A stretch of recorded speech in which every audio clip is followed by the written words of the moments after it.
Hello everyone. So we are discussing NCERT questions of the chapter Biomolecules, and in today's session we are going to discuss the question number 2. So the question is, what is meant by tertiary structure of proteins? तो बेटा इस question में हमें बताना है कि proteins के tertiary structure से आप क्या समझते हैं.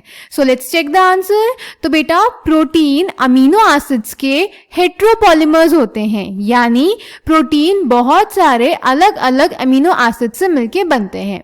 अब प्रोटीन का स्ट्रक्चर बेटा आप 4 डिफरेंट लेवल्स पे स्टडी करते हैं: primary, secondary, tertiary and quaternary. Primary structure की बात करें अगर बेटा, तो ये सिंपल पेप्टाइड चेन होती है जो कि अमीनो एसिड से मिलके बनती है जब उनमें पेप्टाइड बॉन्ड फॉर्मेशन होता है. सेकेंडरी स्ट्रक्चर में बेटा ये जो पेप्टाइड चेन होती है उसमें फोल्डिंग्स हो जाती हैं और उसको बोलते हैं सेकेंडरी स्ट्रक्चर.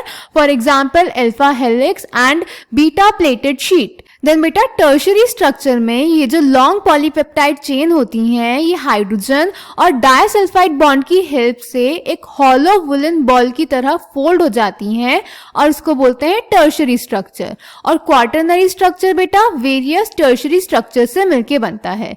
तो ये अलग अलग लेवल पे हम प्रोटीन का स्ट्रक्चर स्टडी करते हैं. तो टर्शरी स्ट्रक्चर क्या होता है? टर्शरी स्ट्रक्चर एक 3 डायमेंशनल व्यू है बेटा प्रोटीन के स्ट्रक्चर का, जिसमें लॉन्ग प्रोटीन चेन एक हॉलो विलन बॉल की तरह फोल्ड हो जाती हैं. और टर्शरी स्ट्रक्चर बेटा प्रोटीन की बायोलॉजिकल एक्टिविटीज के लिए बहुत इंपॉर्टेंट है.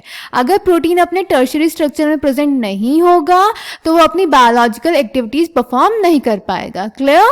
सो answer number 2 is proteins are heteropolymers containing strings of amino acids. We describe the protein structure at 4 levels. Tertiary structure of the protein is the 3-dimensional view of a protein in which the long protein chain is folded upon itself like a hollow woolen ball.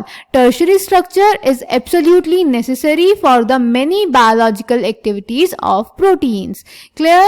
अगर आप चाहें बेटा तो ये diagram draw कर सकते हैं. So I hope this question is clear to you. Thank you.